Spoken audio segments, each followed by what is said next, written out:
또 소통의 방식이 직접 대화가 아니라 온라인, 모바일로 바뀌면서 공감이 결여되진 않을까 하는 우려도 있는데요. 이러한 상황에서 공감을 높이기 위해서는 어떤 언어 표현을 사용하면 좋을까요, 교수님? 근데 이제 공감이라는 거가 뭘까? 이 생각을 먼저 했으면 좋겠어요. 네. 이 공감이라는 건 타인의 생각이나 의견이나 어떤 상황 이런 것들에 대해서 아, 그럴 수도 있지 라고 생각하는 거지 네가 맞아가 공감은 아니거든요. 사실 공감이라는 건 내가 그 사람하고 똑같은 생각을 하고 있을 때만 일어나는 것이 아니라 다른 생각을 하고 있지만 그 사람이 그렇게 생각할 만하네? 라는 게 공감이죠. 동조가 아니죠, 공감은. 그런데 우리는 혹시 공감이라는 걸 잘못 생각하고 있는 건 아닐까? 그러니까 공감은 동조가 아니다. 그러니까 나랑 다른 생각을 해도 아, 그래, 그럴 수 있겠다. 이런 생각을 하는 거. 이게 공감이라는 걸 먼저 알아야 우리가 조금 더 온라인 세상이든 오프라인 세상이든 세상이 변하든 세상이 변하지 않든 뭔가 더 공감할 수 있는 그런 소통을 할 수 있지 않을까 이렇게 생각해 봅니다. 상대방과 생각이 다르더라도 그 생각을 이해해 줄 수 있는 거. 그럼요. 어떻게 같아요? 네. 그리고 같은 생각을 하는 사람하고 이야기하는 건 재미없잖아요. 다른 생각을 하는 사람이랑 이야기해야죠. 그렇지 않나요? 그래야 나의 세상이 더 커지죠. 같은 생각을 하는 사람하고만 이야기를 하면 내 세상이 그냥 그 상태로 머물러요. 그렇다면 나의 생각과 다른 사람의 이야기에 귀를 기울여 보는 거? 그게 더 중요하지 않을까요?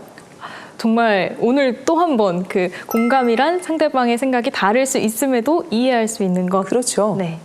또 하나의 깨달음을 얻었습니다. 그리고 미디어를 통한 이 사회적 공감대 형성은 또 어떻게 이루어지고 있는지 궁금한데요, 교수님. 미디어 자체는 어떠한 그 사회적인 어떠한 여론이 형성되기에 굉장히 적합한 그러한 공간이라고 볼 수가 있습니다. 위르겐 하버마스라는 그 사회학자가 있는데요.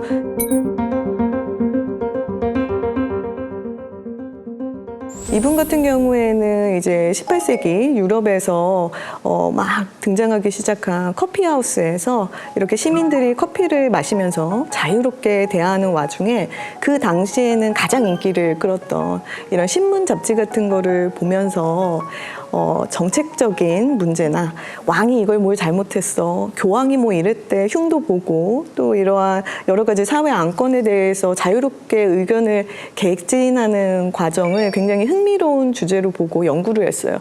근데 흥미로운 건 그렇게 굉장히 사적인 공간, 커피하우스에서 이렇게 그냥 자유롭게 의견 교환을 하던 그런 장소에서 시민들이 그 당시 정치체제나 이런 문제들을 토의하는 과정에서 결국에는 이런 기성, 권력체제에 대해서 저항하고 도전하는 시민혁명이 그 커피하우스로부터 시작되는 그러한 문제, 그런 것들을 이야기를 하면서 이 공론장의 구조 변동이 이런 사적 영역으로부터 시작된다, 뭐 이런 이야기를 한 적이 있는데요.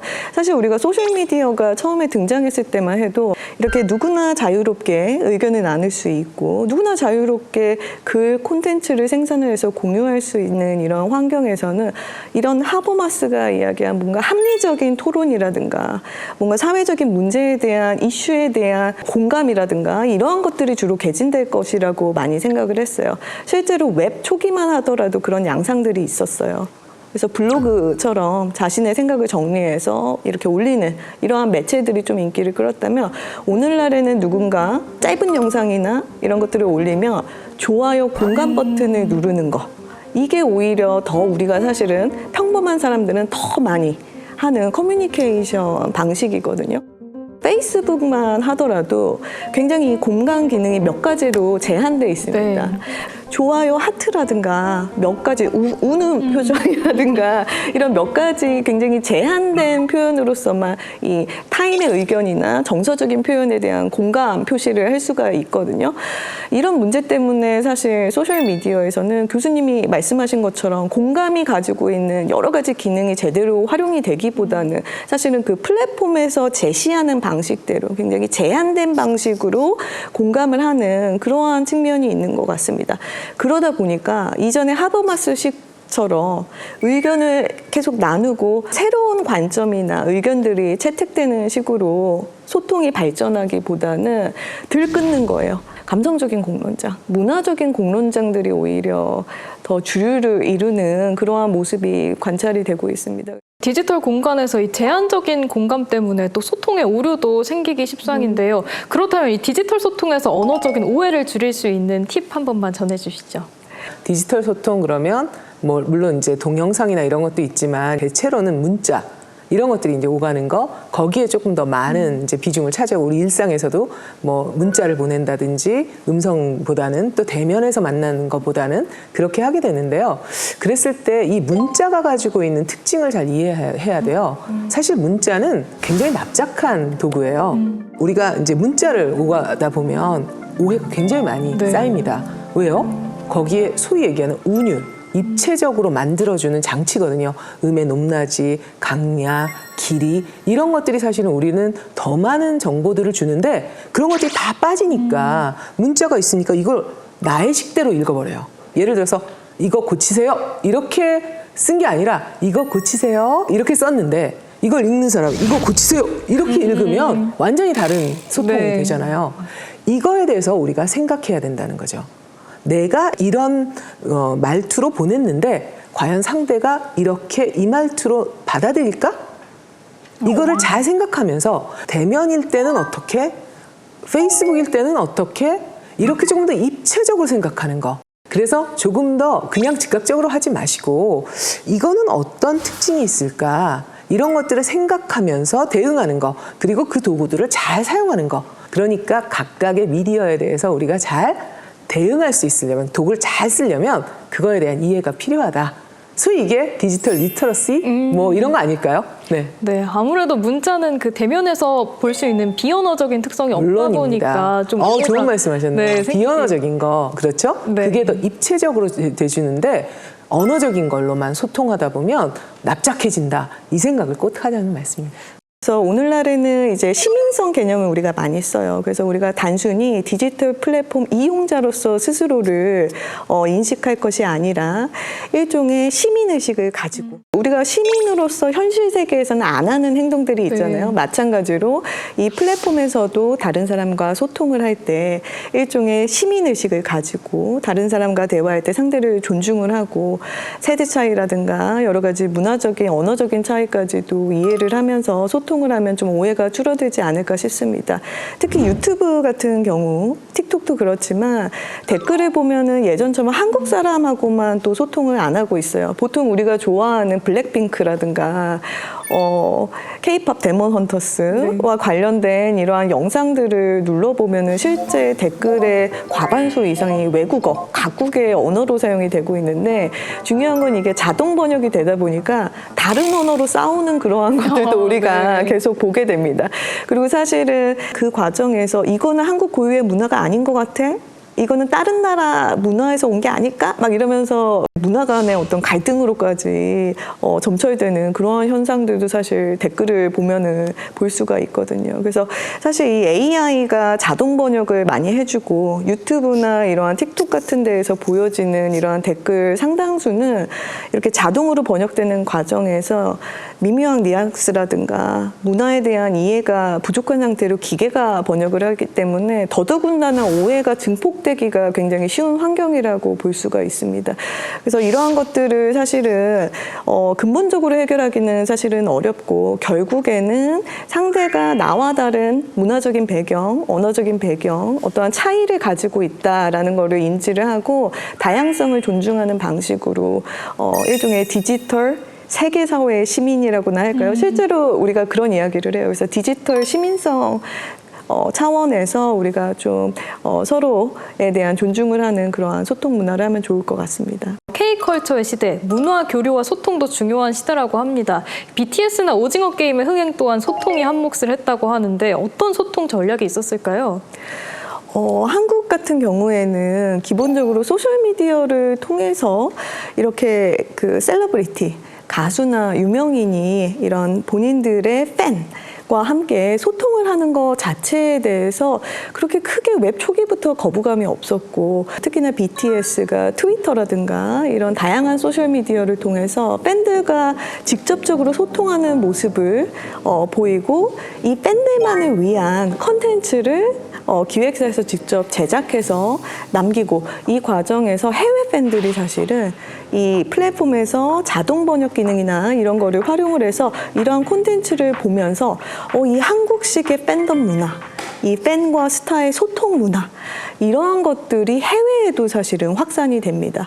그러면서 사실 그 BTS 같은 경우에는 어떠한 국가적인 지원이나 산업이 규모 있어서 영미권에 진출했다기보다는 현지의 팬들이 현지의 라디오 방송사에 직접 예전 방식으로 이렇게 엽서에다가 노래 신청을 하는 방식으로 조금씩 알려지기 시작해서 나중에 빌보드 차트나 이런 데에서 차트권 순위에 오르면서 현지에서 흥행을 하게 된 네. 사례거든요. 그래서 결국에는 BTS와 같은 K-팝의 스타들이 팬덤과 굉장히 상호작용을 하는 그러한 소통 문화를 발전시킨 것이 오늘날의 K-팝의 어떠한 변화를 이끈 그러한 것들을 우리가 생각을 해볼 수 있는 것 같고요. 오징어 게임 같은 경우에도 재미있는 게 오징어 게임이 물론 그 컨텐츠가 가지고 있는 이런 여러 가지 장점이 있습니다.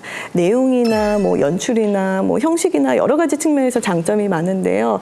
그때 오징어 게임이 인기를 끌게 된 배경 중에 어떻게 보면은 그 당시에 MZ세대라든가 그 당시 코로나 기간 동안 락다운으로 어떻게 보면 상당히 사회적으로 약간 침체된 분위기 속에서 거기에 나오는 이런 달고나 게임이라든가 이런 것들을 직접 유튜브에서 어떻게 만드는지를 보고 직접 만들어 보기도 하고 사람들이 그 놀이 문화, 한국식의 전통 놀이 문화를 소셜미디어를 통해서 재창조하고 그거를 통해서 굉장히 재미있는 놀임 문화로 발전시키면서 흥행을 더 장기적으로 하게 된 그러한 측면이 있습니다. 그래서 과거의 한류 때 K-팝이라든가 드라마 위주로 우리가 이야기를 했다면 오늘날에는 유튜브, 넷플릭스를 넘어서 틱톡과 같은 그런 숏폼 미디어 플랫폼을 통해서 굉장히 이 MZ세대들이 소통해서 빠르게 이러한 한국의 대중문화의 문화적인 요소들 단순히 음악뿐만이 아니라 패션, 라이프 스타일, 전통 문화, 언어 이러한 것들, 요소들을 갖다가 의미를 새롭게 재해석하고 새롭게 그 형식이나 내용을 창작해내는 방향으로 소통 방식이 변화하고 있는 거 놀이 같기도 하고 네. 이러한 것들이 저는 좀 재밌다고 생각을 합니다. 그리고 또 알고리즘이나 필터 버블 같은 현상이 사회적 소통을 왜곡할 수도 있다는 우려도 있습니다. 어떻게 생각하시나요? 알고리즘 자체는 어떤 문제에 대한 결과가 도출되기까지의 절차를 의미하는 그냥 영어 단어일 뿐이에요. 근데 우리가 이 알고리즘 자체를 활용을 해서 플랫폼에서 주로 개인화된 맞춤형의 추천 서비스를 받을 때 이 알고리즘이 굉장히 중요한 기술로서 활용되기 때문에 알고리즘이 내 취향, 내 관심사가 이 플랫폼에서 반영되는 과정에서 어떠한 영향력을 행사하지는 않을까 이런 거에 대한 좀 대중적인 그 관심이 커지는 것 같습니다. 보통 이제 넷플릭스 같은 경우에는 우리가 과거에 봤던 콘텐츠 이 이용 행태를 분석을 해서 내가 좋아할 만한 콘텐츠를 이렇게 분류해서 제공을 해줍니다. 네. 근데 중요한 건 협업 필터링이라고 해서 이 넷플릭스와 같은 플랫폼에서는 나와 동일한 오징어 게임을 본 이용자가 다른 콘텐츠를 봤었을 때 이 사람의 이용 행태까지도 함께 협업적으로 필터링을 해서 저에게 실제로는 추천을 해줍니다. 그리고 또한 이 플랫폼 자체가 상업 조직이다 보니까 이 여러 가지 이해관계에 의해서 실제로는 우리가 모르는 플랫폼 내부에서 작동하는 여러 가지 이해관계라든가 여러 가지 관계들이 있다는 거죠. 이러한 점 때문에 필터 버블, 제가 실제로는 나의 관심, 취향이라고 믿는 것들 이러한 버블들에 둘러싸여서 지속적으로 이 플랫폼이 추천하는 버블들을 소비를 하다 보면은 이게 내 진짜 관심사, 취향이라고 믿고 사실은 제가 가지고 있는 사실 문화적인 정체성이라든가 어떠한 정체성 같은 것들을 어떻게 확립하게 되는 그러한 결과가 나올 수도 있어서 사실은 이러한 것들이 오늘날에는 문제가 되고 있습니다. 그리고 가장 중요한 거는 이 알고리즘을 통해서 자꾸만 비슷한 그러한 콘텐츠나 취향의 어떠한 정보 지식에 둘러싸이다 보니까 다른 사람의 의견이나 보다 다양한 사회적인 관점들 자체로부터는 이 버블에 둘러싸여서 차단이 되는 그러한 측면도 있습니다. 자꾸 이제 한국 사회가 양극화된다고 하는데 사실은 한국만의 문제는 아니에요. 이 소셜미디어가 발전을 하면서 영미권에서도 사실은 굉장히 정치 문화를 비롯해서 사람들이 서로 소통을 할 때 다양한 관점을 수용하기보다는 굉장히 극단적으로 극과 극으로 나뉘어서 대립하고 갈등한다라는 지적이 나오고 있는데요. 여기에는 아까 말씀드린 이 필터 버블 현상이 근본적인 이유다라는 지적이 많습니다. 네. 네. 마지막으로 또 나만의 풍부한 언어 표현을 지켜내기 위해서는 어떻게 해야 될지 신지영 교수님께서도 한 말씀 부탁드립니다. 나만의 풍부한 언어 표현 저도 갖고 싶네요.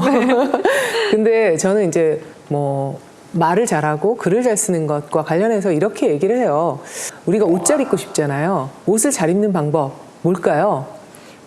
많이 보고 따라해야 되지 않을까요? 때와 장소와 상황에 맞춰서 입는 게 옷 잘 입는 거잖아요. 네.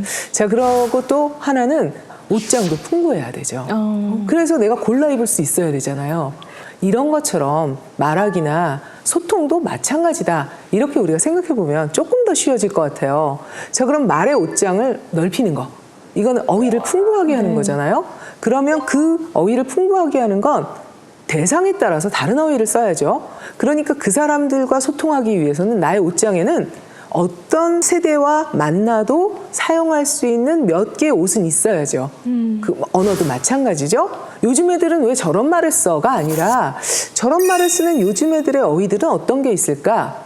어른들은 너무 어려운 말만 써. 그게 아니라 나의 옷장을 풍부하게 하기 위해서는 어른들 말도 알아야죠. 네. 그래야 나의 옷장이 풍부해지잖아요. 결국은 세대 간의 어떤 갈등이 아니라 이해. 그 이해를 행동으로 옮기는 거. 나의 옷장을 풍부하게 하는 거. 이런 것들에 대해서 조금 생각해 보면 조금 더 말하기 글쓰기가 쉬워지지 않을까요? 네. 어휘력을 풍부하게 갖추고 세대와 상황에 맞는 어휘를 적재적소에 잘 그렇죠. 활용하는 게 중요하겠죠. 그러기 위해서는 경험이 필요하고. 경험. 오늘 처음부터 끝까지 관통하는 그 한 단어가 곧 경험일 거라는 생각이 듭니다. 시뮬레이션 하지 말고 우리 온라인 세상에 너무 시뮬레이션 많이 했으니까 우리 오프라인에서는 경험을 쌓아보자. 그런 생각을 좀 해봤으면 좋겠습니다. 소통의 방식과 도구는 달라졌지만 결국 그 중심에는 사람이 있다는 걸 다시 한번 느낀 시간이었습니다. 오늘 좋은 말씀 들려주신 두 분 너무 감사하고요. 저희는 다음 시간에 다시 찾아오도록 하겠습니다. 우리들의 지식살롱에 놀러오세요.